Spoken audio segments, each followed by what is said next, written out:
et puis il est le premier parmi les premiers bateaux baza courageux à démissionner na ba fonction na yewana. Mais aussi oyoka yeke non bon ayibaki mbongo à l'état asalaki bonaboy rien eloko moko te. Bon balobaki bayebisaki biso ke non ezali état de droit. Soki professeur Matungulu azongi na mboka na ye bagaz lacrymogène ekozala ya nini a provoquer mutu nani aye na ye kozonga mboka na ye po ete asala mosala na ye azazo sala tika bango basala basi basali déjà 6 mois yango yo so 6 mois yango ezokokule. Bon oyo nyonso basali pendant 6 mois wana bon bino moko boko juger. Il est parmi bateau intègre oyo penza alobaki non bon en tout cas lokwa corruption ya koti boye na longwe opesanga critique nini oyo bato bazolobela ye non azali asalaka mabe ou bien asala mabe pesanga wana nde na yanola vraiment en pratique. Alors bato bawana o soki ezali ba radio trottoir ndenge tolobaka ba fake news ndenge tolobaka na anglais bon wana eza intoxication ya pamba po balingi ete ou bien po balingi que non bon ye azala na bonga wana te bon voilà ezali donc état d'esprit ya ba congolais au balingi changement donc changement dans le vrai sens du terme. Bana mboka bamisangisi po ete basalisa mboka souci ya lamuka ezali souci ya peuple. Donc ba leader ya lamuka wana bazoko représenter kaka aspiration profonde ya peuple pratiquement. Et loko nini ezange donc ye azana profil oyo akoko diriger Congo nyonso mobimba avec intégrité et puis makambo tout eke liboso. Donc akoki kozala lelo président de la République a diriger Pemboka oyo professeur Matungulu. Bien sûr.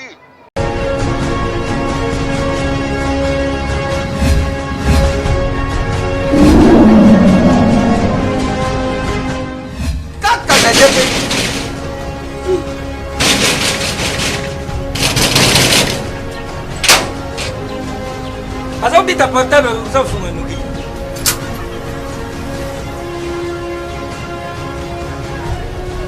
Isso c'est vite. Ah merci. CPX. CPX ici c'est la Dacia. CPX c'est Dabaka. Louis. Ah, Isaneyo. Mengait. Ah. Oh yo les qui. Una l'équipe où il y a pas ce moment. Ah ma chère. Ah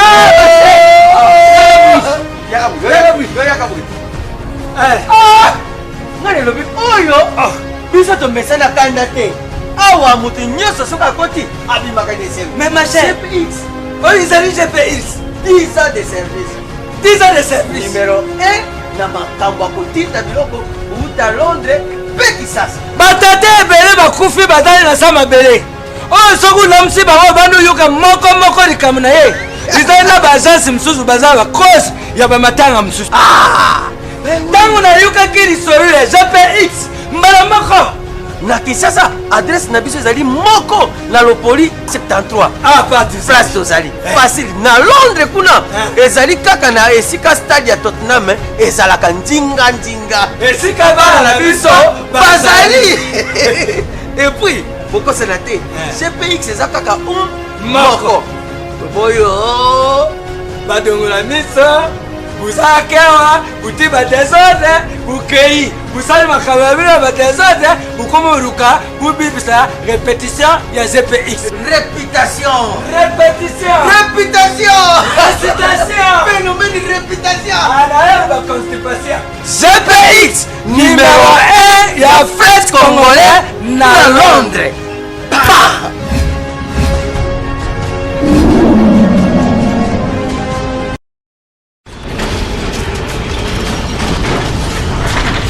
Ma Mission TV, le miroir du monde. Ma mission TV, chaîne à référence, Topesi Bino so bambote partout dans le monde, bozolanda biso sikoyo na chaîne obo mesana kopesa biso confiance na ba émission nyonso tosalaka ba actualité au tout la sabino partout dans le monde, bo mesana kopesa ma mission TV confiance. Alors lelo Martin invité sa fusée ndene bisabino nazana toujours pour nako laksabino vraiment ba réalité nyonso pe information tout oyo ezoleka na kati ya RDC et puis partout dans le monde, surtout bande konabiso oyo vraiment ya diaspora ba lingaka vraiment mboka o Congo ba pesango penda confiance parce que Congo eza mboka na biso. Ce qui problème ezali kaka biso moko bana mboka ne toko décider poto kamba vraiment mboka na biso ensemble. Alors lelo émission lelo na kosala vraiment na docteur Edouard oyo vraiment aza na niveau ya Angleterre oyo azali na partie ya Congo na biso ya mwana mboka professeur Freddy Matungulu oyo toko sola vraiment lelo pona manda ya Lamuka. Tomona kibiso tout bachaki Lamuka na organisation o isalamaki bachaki 3 mois to bandaki liboso na to bandi toza sikoyo na Moïse Katumbi. Après Moïse ebonga oyo mutakozwa ebonga eza mwana mboka professeur Freddy Matungulu oyo manda ya Moïse ezosila na fin ya juillet et puis professeur Freddy Matungulu nde azozwa place wana. Alors lelo tokosola vraiment na ndeko na biso oyo azali moko ya biso azara na mboka libanda na niveau Europe na Angleterre docteur Kaïs Edouard o vraiment tokosonane lelo poto sola li solo ya o etali Lamuka. Alors tokobenga vraiment docteur Kaïs Edouard po to sola vraiment li solo bato belé bazo se déranger Lamuka et komi mbilinga Lamuka bazowelelana Lamuka désordre ezali biso sikoyo tozo sola siko na bato baza na kati ya Congo na biso ya mwana mboka professeur Freddy Matungulu pote bapenda ke évolution ya Lamuka kozala ndenge nini. Est-ce que ceux qui bapesio ebonga wana oko diriger yango ndenge nini eloko nini o bango bazokanisa pona vision surtout ya bien pona population. Donc tokosola lelo na docteur Edouard aza na niveau ya libanda ya Londres tokosola lelo. Alors bonjour docteur Edouard. Bonjour mwana mboka Martin. Alors, oui docteur, Tobengio na ma mission TV, chaîne à référence aux autres partout dans le monde, bapé Sarabiso confiance na niveau Europe, Amérique, Afrique, même Océanie, bapé Sarabiso confiance, bata la Rabiso. Alors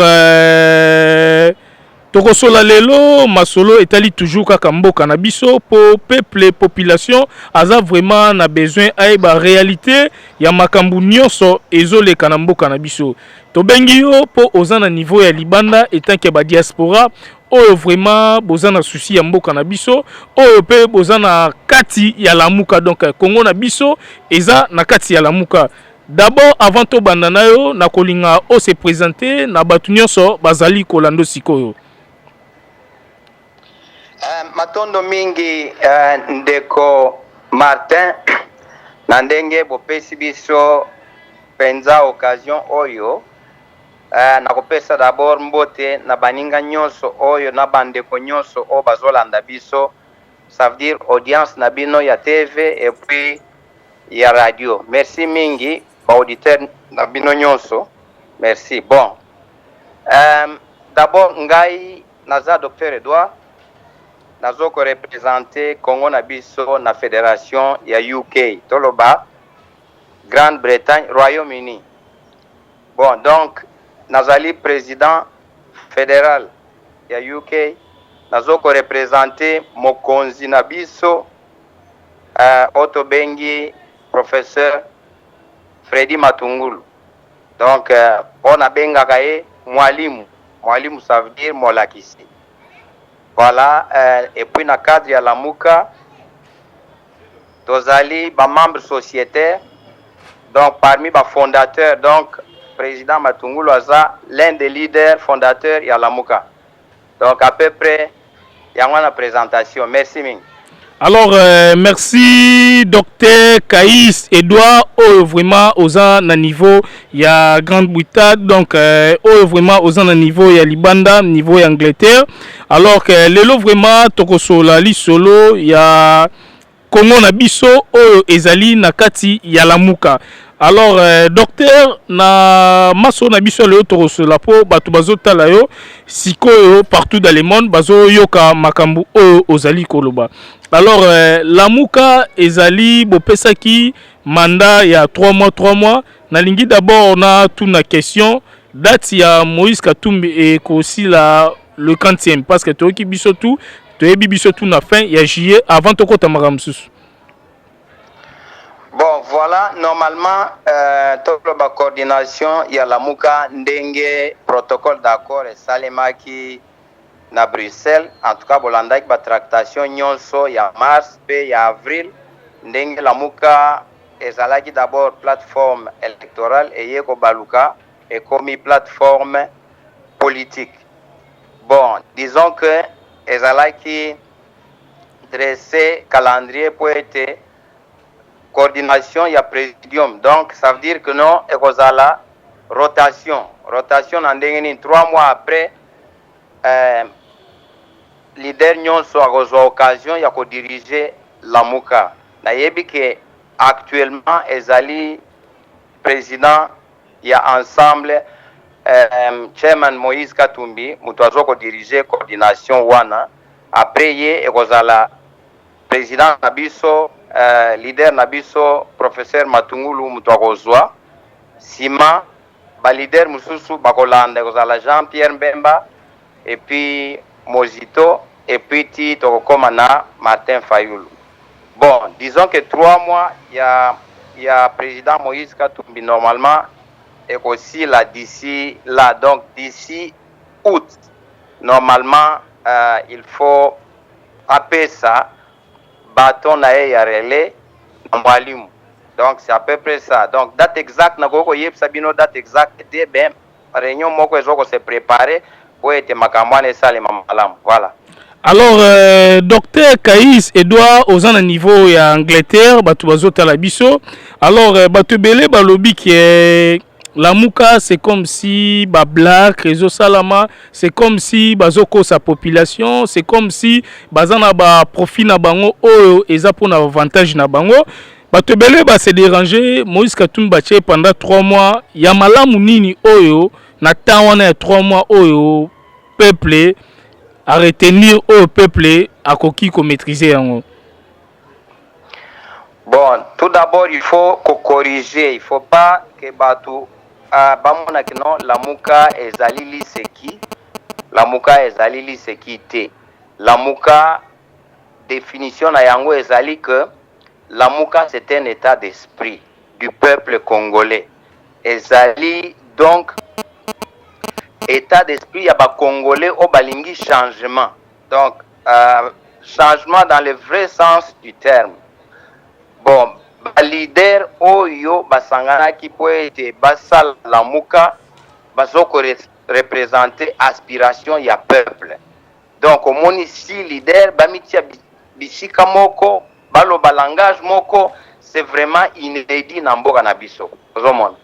Donc soko tali na histoire. Donc au tali par exemple Union Sacrée, au tali dynamique de l'opposition, au yekotala Rasop et puis Siko et Omoni Lamuka. Donc il faut qu'on a quand même quelque part que non ezali souci oyo banamboka bami sangisi pour être basali samboka. Souci ya Lamuka ezali souci ya peuple. Donc ba leader ya Lamuka wana bazoko représenter kaka aspiration profonde ya peuple. Donc bazali ba ambassadeur ya peuple. O ba leader bazoko lobawana ou bien bazoko sala ezali donc monoko ya peuple. Bon, nandenge opposé question il y a 3 mois il y a présidence il y a président Moïse Katumbi. Bon, disons qu'en 3 mois on ça la bilan té. Mais boko mona bino moko nandenge ba activité o ya sali par rapport na Lamuka baaktivité nyonso oyo aprogramaki mpo na lamuka bino moko boyebi ndenge nini mavwanga ekotaki mpo ete baempêche akende bona boye tout ça. Mais en tout cas activité asali depuis kazongi ezali penza positif ezokokoba se kokoba voilà. Alors lelo mwana mboka professeur Matungulu azozwa ebonga na ebité bozali ko préparer yango ndenge nini parce que komi ko bangisa batu lelo baza pe na besoin lelo balia malamu bato ebele lelo baza na besoin batanga malamu bandako ebele eza na besoin bazwa bamisala na kati ya mboka na biso parce que likambo ya Congo ekomi likambo moko ndeti lisumu devant ya bato na ba oyo bazokufa na ba oyo bazobotama bazomona changement te na kati ya mboka na biso na ebité na lamuka. Lelo professeur Matungulu azozwa place po a coordonner pendant 3 mois na ebité étant que président fédéral Ozawana okoki kopesa message ni na population nyonso o vraiment pe bakozela professeur Matungulu tangu akozala awa na Kinshasa. Bon, mwana mboka Martin, merci mingi na mutuna wana. Il faut koyebisa population ou bien population ezolanda biso ezala na confiance na ba leader na biso.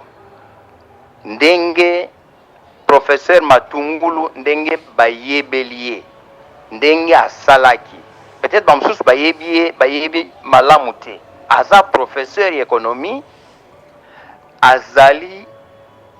azaki fonctionnaire monene international na ngambu ya Fonds monétaire auto bengi Fonds monétaire international asala kuna professeur Matungulu atika asala retraite prématurée alongwa aux États-Unis alongwa bavantage nyonso aye kozonga mboka mais liboso akenda Amérique wana asalaki na gouvernement na 2001-2003 aye kosala depuis premier gouvernement wana ya président Joseph Kabila asalaki 3 ans na ministère ya budget, finance na économie. Atikaki économie likolo. Tango amoni ke non moyibi ekoti na kati ademissionnaki azongi Amérique ake kosala na Amérique kuna. Mais tango amoni ke non souci ya mboka esali makasi a sacrifier mosala na ye ya Fonds monétaire international aye kozonga. Donc en bref, azali mutu moko ya intégrité azali mutumoko asalaki asalisi pe mboka. Donc de 2001 wana jusqu'à 2003 ayeko sala musala moko oyo nanu ministre ta moko te asala. Et puis il est le premier parmi les premiers bateaux baza courageux à démissionner na ba fonction na yewana. Mais aussi oyoka yeke non bon ayiba ki mbongo à l'état asalaki bonaboy. Rien eloko moko te. Donc atika ki économie stable, économie wana yoko profiter mboka yonga omona ki carburant par exemple na mboka wana stabilité ezalaki. Oyo ba premier ministre bayaki koya après bayeko bénéficier wana que non croissance économique et mataka wana nyonso eza ba œuvre ya professeur Matungulu. Est-ce que docteur Edouard tango yokaka lelo batebele ba kritikaka mwana mboka professeur Matungulu balobaka boye na kombo na e ba critique esala marebele esala rabino ndenge ni parce que Congo mutu na mutu azana opinion na e soki azomona eloko zo simba te azana droit ya koleka na TV ya koloba soit ya kosilika kosala ba marche mais lelo batebele ba kombo mona c'est comme si la muka bazo salisa batu ba marche belé mais solution ezomona na te mais lelo lisusu tolingi tozwa mwana mboka professeur Matungulu po aya ko diriger la muka. Bon, il faut bayeba ezali que ba pesa critique objective. Critique nini o bazo pesa professeur Matungulu. Ba pesa biso critique wana toyeba mais depuis que non a dirija donc a dirija ki ba ministère wana atongi penza économie ya mboka. OK. Alors docteur alors docteur il est parmi batro et bat intègre oyo penza aloba que non bon en tout cas lokwa corruption ya koti boye na longwe opesanga critique nini oyo bato bazolobela ye non azali asalaka mabe ou bien asala mabe pesanga wana nde na yanola vraiment en pratique. Alors bato bawana soki ezali baradio trottoir ndenge tolobaka ba fake news ndenge tolobaka na anglais bon wana eza intoxication ya pamba po balingi ete ou bien po balingi que non bon ye azala na ebonga wana te bon voilà batu balobi bozolekisa tan batu balobi bozolekisa tan mpona lamuka déjà bokonzi ekwe pa Félix Tshisekedi balobi bozolekisa kaka tan ye aza na mandat 5 ans bomata bokita ekochange te aza kaka président de la république. Bon wana ezali pe masolo oyo tolobana na bana mboka biso nyonso toyebi ndenge nini baélection esalemaki ndenge nini kimokonzi wana ezwaki bon tolobi ok ezali présidence des faits ezali wana bon bazosala tika bango basala basi basali déjà 6 mois yango oyo 6 mois yango ezokokule bon oyo nyonso basali pendant 6 mois wana bon bino moko boko juger oyo basali pendant 6 mois sans premier ministre donc gouvernement ezate bino moko bo juger lamuka azali na pouvoir te ozo comprendre lamuka azali wana esprit du peuple esprit ya population donc lamuka azoko construire vraiment toloba contexte ya koloba que non soki penza toza na pouvoir na ndenge pouvoir du peuple par les peuples et pour les peuples bon mais wana bokomona penza que non nous avons l'expertise professeur Matungulu azana expertise azana expérience aza na éducation moko likolo azali mwalimu azali professeur atangisa bisika asala na mokili mobimba pratiquement eloko nini ezange donc ye azana profil oyo akoko diriger Congo nyonso mobimba avec intégrité et puis makambo tout eke liboso donc akoki kozala lelo président de la république a diriger pe mboka oyo professeur Matungulu bien sûr yebisanga nanu est-ce que mutu nini oyo azana profil na ye wana oyo ya professeur atangisa penza akoma na niveau wana asala lokola molakisi asala lokola ministre asala lokola fonctionnaire international yebisanga nanu tangelanga nanu mutu moko o azana niveau na ye siko par rapport lelo mboka ndenge ezo marché boye nayebi te soki to président Félix Mutu aza mokonzi mboka o message noko opesa na kombo ya professeur Matungulu est-ce que évolution na mboka izali biso tolobi que non bana mboka to mboka na biso ekufi penza donc d'abord bazolela nzala donc misala eza te ozomona mais biso toza na capacité ya kocréer misala ya kopesa bana mboka biloko ya kolia kokanisa malamu ndenge nini ya kobongisa mboka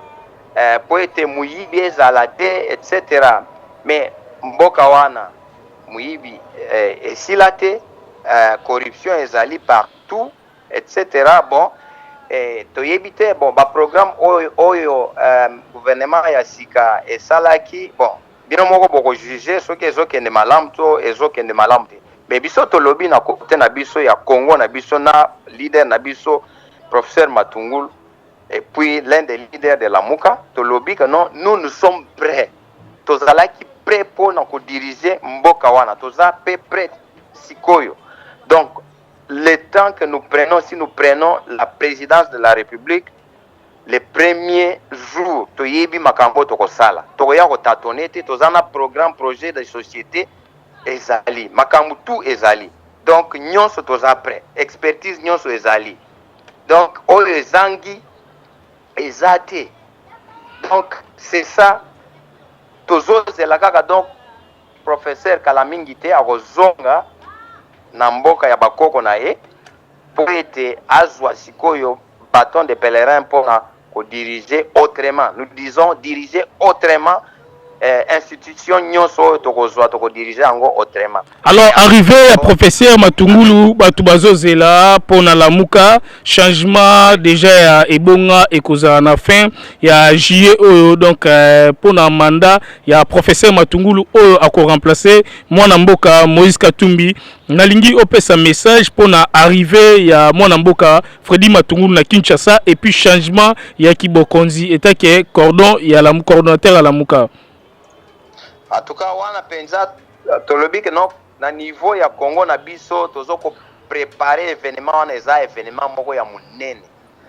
D'abord pour na kotia bino na prospective. Bon, semaine passée les 7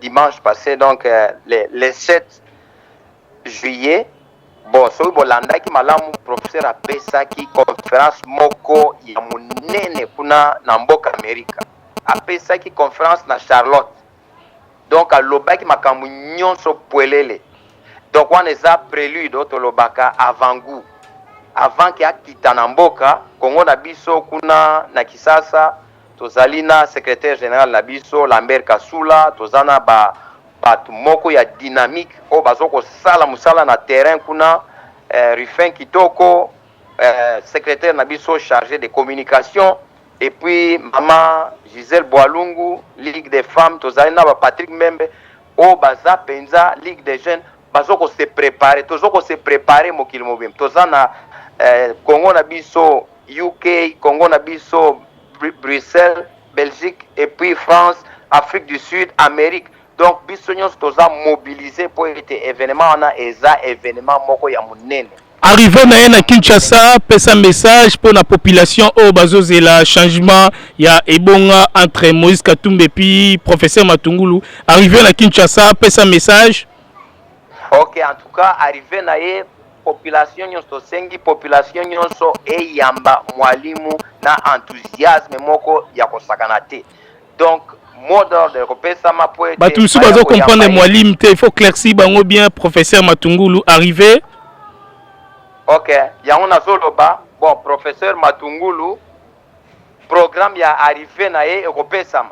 Donc tango ekopesama poete remise et reprise kuna na coordination ya lamuka ekopesama programme ekopanzana en tout cas batu bayambaye ekozala événement moko ya munene eza espoir moko que non leader moko ya munene akozwa ki mokonzi ya coordination ya lamuka po ete makambo changer makambo ebele toza nango en tout cas plan eza munene po ete to changer makambo ndenge ya ko diriger mboka. Alors soki siko tomoni ekomi era bagaz ndezalaka koyamba mutu bagaz ekomo betama makambo se komo salama na ebité okolobani place wana. Bon balobaki bayebisaki biso ke non ezali état de droit soki professeur Matungulu azongi na mboka na ye bagaz lacrymogène ekozala ya nini a provoquer mutu nani aye na ye kozonga mboka na ye po ete asala musala na ye azali mwana mboka aye kosalisa afingi moto te aye penza po ete asalisa mboka na ye na ndenge ya contribution ya lamuka mais bagaz lacrymogène ekozala pona nini afingi to atomoli mutu nini. Est-ce que songi kozala te lelo ndenge azui mandat Moïse Katumbi tiki ekozala te songi pona nini en tout cas on eza batu bandenge tozoloba radio ya 8e jour o batu radio ya Kisasa donc radio trottoir bon wana eza intox bato balingaka ba leader ya lamuka te ou bien ennemi ba adversaire bon wana bakoko loba makambo bakoko sala makambo ndenge na bango ndenge balingi nyamu etc. Mais en tout cas devant l'ouragan mûr ou pas mûr les fruits finira par tomber. Donc beaucoup sabatu to beaucoup sa te s'il y a déjà un faux départ makambo nyonso okende malamu te. Donc il faut rectifier makambo à temps. Il faut penser que non bon compter na batu lokola professeur Matungulu aye ko sauver Congo aye ko pesa penza économie connotation mususu po ete mboka wana ekende ezali mboka na biso nyonso eza mboka ya mutu moko te. alors biso za na contribution tozo ya na ngo professeur Yewana azo komi pesa pour ete a changer mboka na biso. Donc il faut ko soutenir ye, il faut batu nyonso bayoka ye. Donc azali penza mote ya makasi. Voilà. Akosala meeting ekozala et puis kozala wap. Bon, tokopesa bino programme nyonso ekozala polele en tout cas ndeko matin. Bon, programme nyonso tango ekobima programme officiel ndeto panzi en tout cas on a problème ezate. Nous viendrons encore sur votre plateau to panzi yango. Alors, merci vraiment, Dr Kaïs Edouard, vraiment, Ozali, président fédéral. Donc, na Congo Nabiso, ya moi Namboka, professeur Freddy Matungulu. Merci aux ans à niveau, il y a Europe, n'engé au Pessibiso temps, tout ça la no émission pour na arriver, ya moi Namboka, Freddy Matungulu, akoya Namboka, ya République démocratique du Congo, surtout na Kinshasa, pe akozwa, et bonga, ya ko coordonner, la muka, bakosala, échange na mwana mboka Moïse Katumbi. Merci mingi ndeko Martin, en tout cas ezali toloba ngande na ko remercier bino na ndenge bo pesi biso plateforme oyo po ete bayoka biso Congo na biso bayoka voix ya professeur Matungulu par rapport na Congo na biso et puis par rapport na Lamuka ezali événement munene merci na ndenge opanzi basango wana po ete bana mboka nyonso bazela professeur Matungulu tango koya wana po ete changement ezala et puis toko baseko koba na mboka na biso totonga mboka na biso voilà. Alors merci vraiment na Congo na biso mwana mboka professeur Matungulu. Merci vraiment Dr Kaïs Edouard, merci. Merci beaucoup en tout cas, merci beaucoup, à la prochaine. OK. Alors merci vraiment wana ezali président fédéral ya Congo na biso parti ya mwana mboka Freddy Matungulu. Donc auto scène émission Dr Kaïs Edouard azana mboka ya Libanda ya Angleterre oyo bazali ko préparer toujours pour na arriver ya mwana mboka Freddy Matungulu na kati ya République démocratique du Congo na Kinshasa pour na ko ya changement ya ebonga ya mutu ko coordonner la muka. Donc Freddy Matungulu mutu akozwa place wana na fin ya juillet awa ako remplacer Moïse Katumbi. Alors merci vraiment na batunyo sobota la biso mama Anto Aluta oyo aza na niveau ya Bruxelles oyo assemblée rapport na mboka na biso République démocratique du Congo. Merci vraiment na Pablo Sita donc économiste Socrate na niveau toujours ya Londres oyo bazota la biso. Merci na Movie Chikito Mushashino oyo anniversaire pe eza le 5 août. Merci vraiment na Moro Mobito anniversaire eza le 1er août et puis Ngamoko Martin anniversaire eza bongo le 9 août awa. Donc merci na bandeko tout ya Lamuka o vraiment bazui ten kolanda biso. Merci na docteur Alex donc OEP a pesi biso tant to sala nae to sala vraiment émission na kati ya plateforme o ezali tokolo ba parti ya Congo na biso. Donc bozala brancher na ma mission TV eza vraiment chaîne à référence. Merci bozala brancher. Merci na docteur Alexis na kati ya Londres. Donc merci na Movier japonais o vraiment azota la biso partout dans le monde a mesana toujours kolanda biso na ma mission TV bozala brancher. Merci.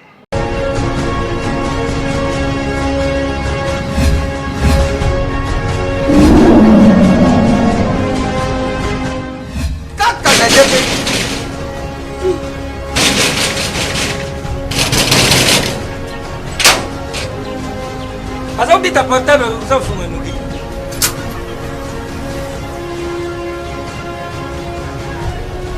This one c'est vite. Ah merci. CPX. CPX ici c'est la Dacia. CPX c'est la Macan. Louis. Ah! Isaneyo. Mengait. Ah! Oh yo les qui fait. Una l'équipe il a passé ma main. Ah ma chère. Ah ma chère. Ah! Ngale lobi oyo. Biso to mesana kanda te. Awa mutu nyoso soka koti abimaka de service. Mais ma chère. CPX. Oh ils allaient GPX. 10 ans de service. 10 ans de service. Numéro 1 na makambo ya kotinda biloko uta Londres mpe Kisasa. Batate ebele bakufi batali na sa mabele oyo soki unamusi bango bandi oyoka moko likambo na ye ezali na baagence mosusu baza bakose ya bamatanga mosusu ntango nayokaki lisolo ya GPX mbala moko na Kinshasa adresse na biso ezali moko na Lopoli 73 place tozali facile na Londres kuna ezali kaka na esika stade ya Tottenham ezalaka ndinga esika bana na biso bazali et puis bokosana te GPX eza kaka moko boyo badongola miso buzala kewa buti badesordre bukei busali makambo ya bino badesordre bukoma oluka bubibisa répétition ya GPX réputation phénomène de réputation anaye baconstipation GPX numéro 1 ya fête congolais na Londres.